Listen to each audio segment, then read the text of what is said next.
Na escuridão profunda da caverna Aerolito, um lutador destemido enfrenta seus medos mais obscuros e luta por sua vida.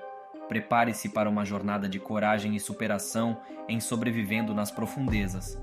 A jornada de Donald Cerrone. Eu sou o Renan, e essa é a hora do arrepio.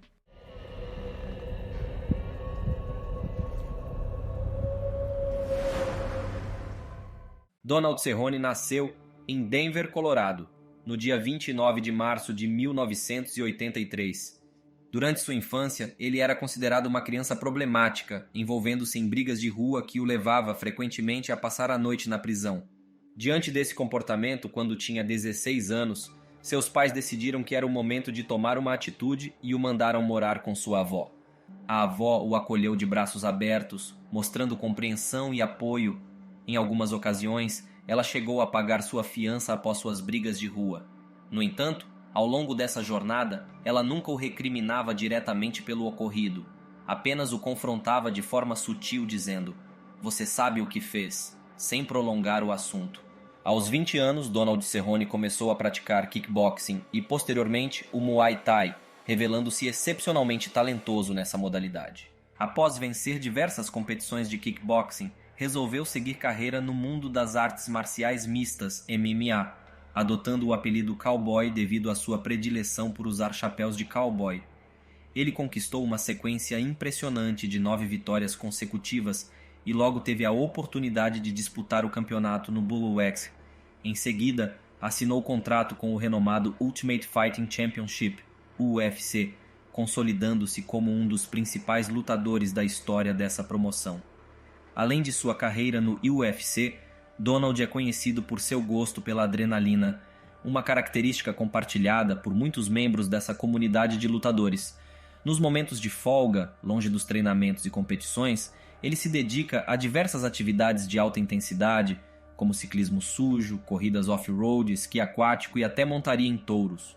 Outra paixão de Donald é o mergulho, atividade que ele realmente aprecia e que o levou à fatídica experiência na caverna Aerolito em Cozumel, México. Após concluir o ensino médio, Donald Cerrone desenvolveu uma verdadeira paixão pelo mergulho. Em suas próprias palavras, ele é apaixonado por essa atividade e tem uma grande afinidade com o mergulho em naufrágios.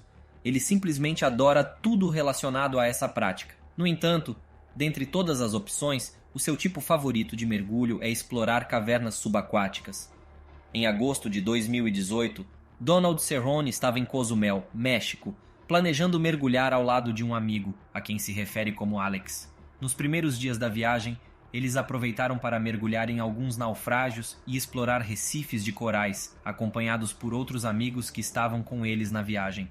Além disso, reservaram um tempo para um mergulho mais sério e exclusivo, que seria apenas para os dois, na famosa caverna Aerolito. Essa caverna especial encontra-se no antigo Porto Sul de Cozumel, em uma região conhecida como Caleta. Uma lagoa aparentemente comum é facilmente acessível no local, e muitos mergulhadores e turistas passam por ela sem dar muita importância. Porém, essa lagoa é extraordinária e tem o nome de Cenote Aerolito de Paraíso. Um cenote é uma formação natural de poço ou sumidouro que se origina quando o calcário abaixo da superfície desmorona, revelando água subterrânea. Nesse caso, o cenote Aerolito de Paraíso apresenta uma característica marcante, pois muitos desses cenotes conduzem a corpos d'água subterrâneos que variam desde pequenas piscinas até extensos e maciços sistemas de cavernas subaquáticas. O cenote Aerolito parece uma lagoa comum à primeira vista, mas na realidade é a entrada para um imenso e intrincado sistema de cavernas que se estende por mais de 6 quilômetros abaixo da superfície de Cozumel. Em 17 de agosto, Donald despediu-se carinhosamente de sua esposa e bebê antes de sair para encontrar-se com Alex. No entanto, antes de partir, sua esposa expressou sua preocupação com relação a mergulhar na caverna com Alex. Ela estava apreensiva devido às habilidades de mergulho de Alex, que estavam diminuindo com a idade, embora ele tivesse sido um mentor para Donald durante muitos anos. Embora a mente de Alex estivesse tão afiada como sempre, seu corpo não podia mais acompanhar. Apesar das preocupações da esposa, Donald assegurou-lhe que tudo ficaria bem e que ele retornaria em segurança após o mergulho, como sempre fizera antes. Para tranquilizá-la ainda mais, ele decidiu tomar uma precaução extra e pediu um cilindro adicional de ar. Originalmente, ele planejava levar apenas 2 cilindros para o mergulho, mas agora ele carregaria 3 no total. O procedimento de mergulho em cavernas envolve uma prática comum chamada terços. Isso significa que eles usariam 1/3 do ar na ida, outro terço na volta, e assim teriam 1/3 de reserva, caso ocorresse algo inesperado durante a exploração. No mergulho em cavernas, os pioneiros que descobrem e mapeiam esses ambientes subaquáticos complexos instalam longas cordas, conhecidas como diretrizes, ao longo de toda a extensão da caverna. Essas diretrizes têm a função de auxiliar os mergulhadores a entrar e sair das cavernas de forma segura. Essa prática é essencial, uma vez que muitas dessas cavernas são imensas, sinuosas e possuem baixa visibilidade, o que torna fácil se perder caso não se esteja familiarizado com o sistema. Além de serem instaladas ao longo das cavernas, as diretrizes também são marcadas com sinais direcionais chamados cookies, que são claros e de fácil leitura, apontando para a saída da caverna. É importante ressaltar que uma das principais causas de acidentes e mortes no mergulho em cavernas ocorre quando as diretrizes são usadas de maneira inadequada ou são marcadas de forma incorreta pelos mergulhadores durante a exploração da caverna. Essas diretrizes costumam vir em 2 variedades distintas. Primeiramente, existem as linhas fixas ou principais que são instaladas permanentemente no sistema de cavernas, evitando que os mergulhadores tenham que instalar uma grande quantidade de linhas a cada mergulho. Essas linhas principais podem começar desde a saída da caverna ou um pouco mais adentro, de forma a garantir que mergulhadores recreativos não as encontrem e adentrem a caverna sem o devido treinamento ou equipamento adequado. As linhas principais também não são interconectadas, o que significa que os mergulhadores precisam levar consigo bobinas de linha, conhecidas como linhas de salto, para conectá-las entre si. As linhas de salto são presas pelos mergulhadores conforme eles se movimentam pela caverna, conectando uma linha principal à próxima. Uma vez fora da caverna, os mergulhadores retiram as linhas de salto, simplificando o sistema de diretrizes dentro da caverna. Donald e Alex adentraram a caverna Aerolito, partindo de um pequeno lago discreto na superfície. Em meio à exploração, seguiram as várias linhas que compunham o amplo e deslumbrante sistema subterrâneo que desejavam explorar. Em determinado momento, precisaram fazer a transição de uma linha para outra. Alex foi primeiro e, para executar a troca com segurança, pendurou sua lanterna no pescoço, liberando as 2 mãos. No entanto, um contratempo ocorreu quando o dispositivo de flutuação de Alex, usado para controlar sua flutuabilidade, se soltou e disparou até o teto da caverna. Ao tentar contornar a situação, ele acabou enroscando-se na diretriz, sua linha de vida, o que causou pânico imediato. Alex começou a se debater de forma agitada, girando e colidindo com as paredes da caverna, levantando uma nuvem de silt, a poeira e sedimentos do fundo da caverna. O silt, uma vez suspenso na água, reduziu drasticamente a visibilidade, tornando a situação extremamente perigosa. Nadar naquelas condições era como estar em meio a uma densa névoa, onde era quase impossível enxergar qualquer coisa à frente. A caverna Aerolito ficou completamente turva e obscurecida pelo silt. Consciente do perigo que aquela situação representava, Donald tomou a decisão de se afastar de Alex para evitar ser também envolvido pela linha e, dessa forma, recuperar a visibilidade necessária para enfrentar a emergência. Donald estava ao alcance do braço da linha principal, observando com impotência enquanto Alex lutava ainda mais. Segundo o próprio Donald, uma das regras não escritas do mergulho em cavernas era que, em situações de pânico, cada mergulhador deve se preocupar apenas consigo mesmo. Essa abordagem se baseia no entendimento de que alguém em estado de pânico pode representar uma ameaça para qualquer pessoa que tente ajudar, e não faz sentido que 2 vidas estejam em risco quando ainda há a chance de apenas uma pessoa sobreviver. Enquanto segurava a linha principal, Donald olhava em direção à saída da caverna, sabendo que estaria seguro se conseguisse alcançá-la. Ele conhecia a localização da saída e estava confiante de que poderia nadar até lá com segurança. No entanto, seu olhar também se voltava para a seção da caverna onde Alex estava, completamente obscurecida pelo silt e ele sabia que sem ajuda, Alex provavelmente não sobreviveria. Em um momento de desespero, Alex apagou a luz e Donald ficou lá sentado, preocupado com a possibilidade de ele também ter deixado cair sua própria luz e temendo que Alex estivesse se afogando a apenas alguns metros de distância. Decidindo romper com a regra tácita que havia mencionado anteriormente, Donald decidiu adentrar a área coberta de silt para tentar salvar Alex. No entanto, assim que mergulhou no lodo, perdeu completamente o senso de direção. Não conseguia mais distinguir qual era o lado de cima e o lado de baixo, e o pânico começou a dominá-lo também. Respirava rapidamente e em pânico, sentindo-se mais desesperado do que nunca em sua vida. Foi então que, acidentalmente, ele bateu a cabeça no teto da caverna, o que lhe proporcionou um breve momento de calma. Aproveitando essa pequena pausa, conseguiu convencer-se a desacelerar sua respiração, tentando recuperar o controle da situação. Com a respiração lenta e mal conseguindo enxergar suas mãos diante de si, Donald dirigiu sua atenção para os relógios brilhantes que lhe mostravam a profundidade e o tempo decorrido. Em seguida, verificou os 2 medidores de pressão dos cilindros que estava utilizando e percebeu que ainda tinha um terceiro cilindro completamente cheio que permanecia fechado. Em meio à escuridão absoluta, ele fechou os olhos e concentrou-se em acalmar o pânico para tentar formular um plano.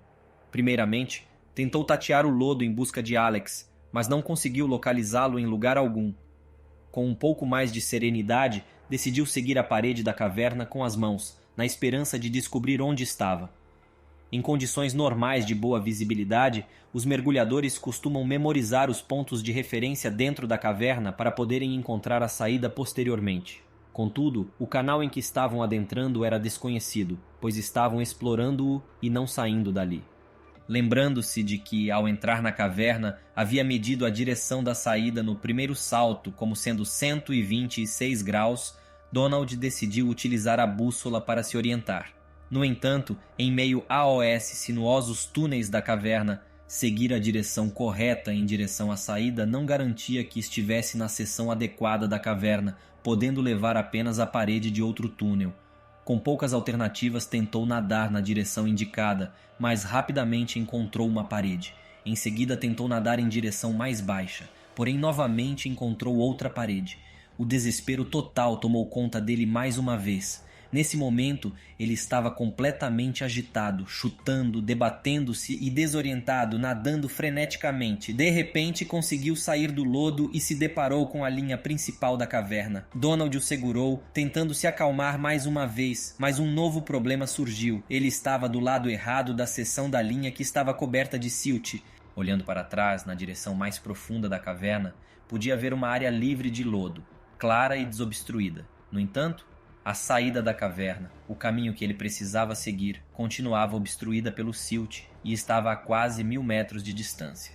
Além disso, havia um ponto de transição, um salto, entre sua posição atual e a área desobstruída, o que significava que ele precisaria encontrar o caminho certo através do lodo para conseguir sair da caverna.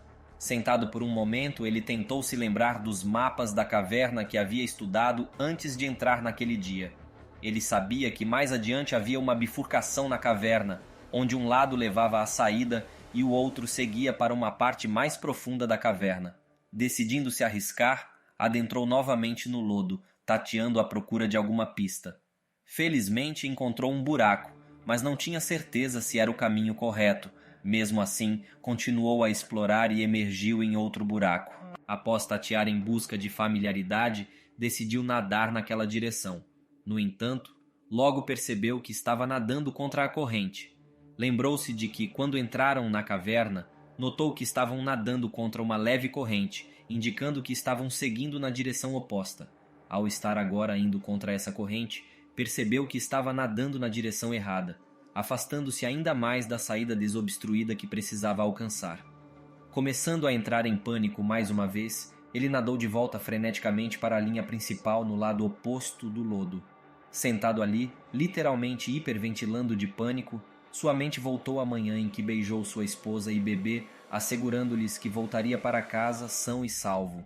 Em meio à escuridão total da caverna, Ele começou a se preocupar com o consumo acelerado de ar de seus tanques de mergulho devido à respiração agitada. Olhando para o relógio e os medidores, calculou que ainda tinha cerca de 1 hora de ar restante. No entanto, a ideia de ficar sem ar e se afogar tomava conta dele. No sistema de ar que utilizava, quando o ar acabava, o bocal do regulador enchia-se de água, tornando impossível a respiração e resultando em afogamento. De forma irônica, o medo mais profundo de Donald era exatamente esse: se afogar. Determinado a evitar esse destino, ele pegou seu dispositivo de flutuação e começou a enchê-lo completamente com ar. Assim que estava cheio, disparou em direção ao teto da caverna e se posicionou de cabeça para baixo, buscando descansar momentaneamente. Nesse momento, sua mente vagueou e pensou em sua esposa e filha. Considerou a possibilidade de escrever uma carta para elas, admitindo seus erros e expressando profundos arrependimentos. Entretanto, seu medo de se afogar ainda assombrava seus pensamentos. Decidiu que quando estivesse prestes a ficar sem ar, respiraria usando o dispositivo de flutuação até que não houvesse mais oxigênio nele.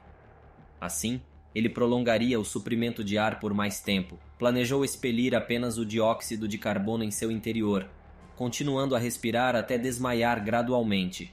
Dessa forma, ele esperava evitar a angústia de estar consciente ao se afogar, caso chegasse a esse ponto. Enquanto estava sentado, pensando em escrever o bilhete de despedida e se deixar mergulhar na escuridão, Donald sentiu uma onda de raiva consigo mesmo por estar perdendo as esperanças e cedendo à situação. Ele se lembrou de que era um lutador, e lutadores não desistem. Movido por esse pensamento, começou a rastejar de cabeça para baixo ao longo do teto da caverna. Desta vez, recordou-se de uma grande rachadura que percorria todo o teto da caverna. Em meio ao pânico, rastejou freneticamente ao longo dessa rachadura, ainda hiperventilando. De repente, encontrou uma luz à distância, o brilho verde da luz infiltrando-se na caverna. Nadou desesperadamente em direção à luz, ainda em meio ao pânico e à hiperventilação. Ao se aproximar da abertura, seus tanques ficaram presos e não passavam pela fenda. Começou a chutar, debater-se e entrar em desespero, mas conseguiu seguir a rachadura um pouco mais e finalmente seus tanques passaram. Finalmente alcançou a abertura da caverna. Ele conseguiu sair. O alívio foi indescritível. Em um instante estava prestes a se despedir da vida e no próximo estava voltando para casa para ver sua esposa e filho. Ao emergir da água, percebeu que Alex estava sentado próximo dali. Surpreendentemente, Alex conseguiu segurar-se na linha principal durante o pânico e simplesmente seguiu a linha para fora da caverna. Os dois se encararam e Alex questionou Donald. "Então não mergulharemos juntos novamente, certo?" Donald respondeu: "Exatamente, isso mesmo." Donald pegou o telefone, enviou uma mensagem para sua esposa e escreveu: "Tive um momento um tanto assustador hoje, mas estou voltando para casa." Essa história é baseada no relato em primeira mão de Donald Cerrone. Se você chegou até aqui, gostaria apenas de agradecer por assistir. Espero que tenha gostado do vídeo. Se você aprecia esse tipo de conteúdo, não deixe de conferir meus outros vídeos. Se deseja apoiar o canal, dê um like neste vídeo e deixe um comentário abaixo. Se é novo por aqui, considere se inscrever no meu canal para não perder nenhum dos meus vídeos semanais. Mais uma vez, muito obrigado por assistir e espero encontrá-lo no próximo vídeo.